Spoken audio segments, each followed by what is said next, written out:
tried to join our Go Live tonight. All I can say is we tried to join as well and it didn't want to. It was very unlive, but if you did see any of it, it was essentially funny trying to watch us trying to make it live. Anyway, the only reason we were doing it was just a quick 10 minutes, get loads of emails and texts and what have you, with loads of really, really good questions about what it is to be an Ollie coach. And we reply to your emails and texts. It's quite impersonal and I don't like doing that. I'd rather you look me in the eye and I answered your questions. So fortunately, I did write down some of the emails and texts before we decided we couldn't go live. One of the main questions is, do you have to have a therapeutic background? No. If you've got one, great. But the thing is, right, the way that I work is I didn't have a therapeutic background. And if any of you know much about me, I can't read and write. So qualifications, not interested. What I'm interested in is your why. Why do you want to join something like Ollie? What do you understand about what we're trying to do here? I mean, do you get as frustrated as we do about, you know, the waiting list with CAMH and people falling through the net? Were you one of them? So if you can tell me why, I will teach you how, and then you can join what has become an army and help us change something that's not done well working. So no, you don't need a qualification. The other one I get asked all the time is, do we just work with children? No, not at all.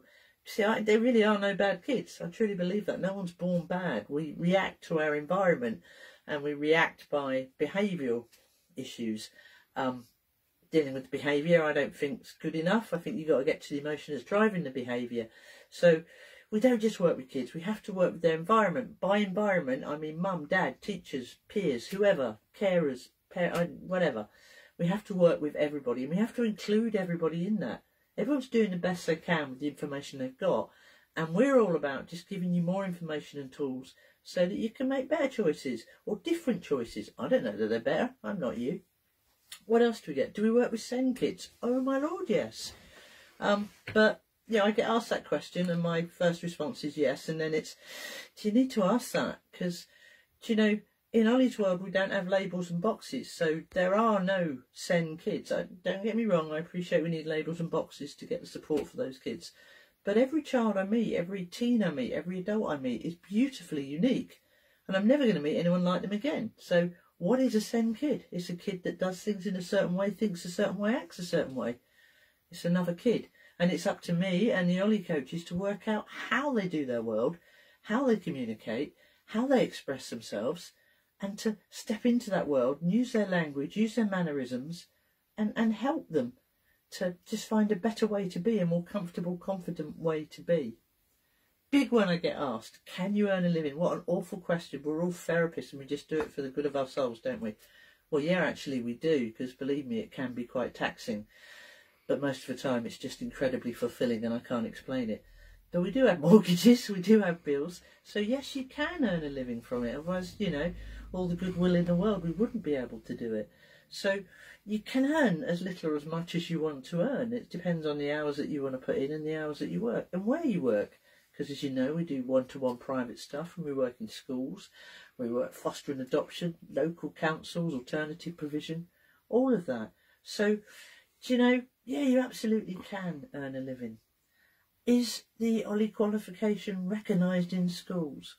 This is my favourite one. When we started out, I went to all the big organisations that Ollie has pinched stuff from, so different therapeutic techniques, and said, give us a badge. And they all said no, because we're not purebloods. It was a bit like the Harry Potter and being a half-blood and all that. Or Muggle, we're muggles. And it really worried me in the beginning that schools and organisations wouldn't take us seriously because we haven't got a flag. The complete damn opposite has happened, because there's lots of flags out there, hundreds of damn flags, but our kids are still falling through the gaps. So, do we have a recognised flag? Yes, we do. Is it recognised by some obscure governing body? No, it's not. Well, part of the course is our NLP aspect. Is it recognised by people it needs to be recognised by? Foster and adoption agencies, local government, alternative provisions, social workers, teachers, schools? Hell yes. If you've got any questions, sorry about that going live, it didn't go live. Please, please, please file them in and pick the phone up or ask to speak to me and we can do it on Zoom, because it's much better to speak to someone face to face. We are who we are. We're very open book. We're just sick and tired of pulling people out of the river. we're about stopping and falling in. Take care.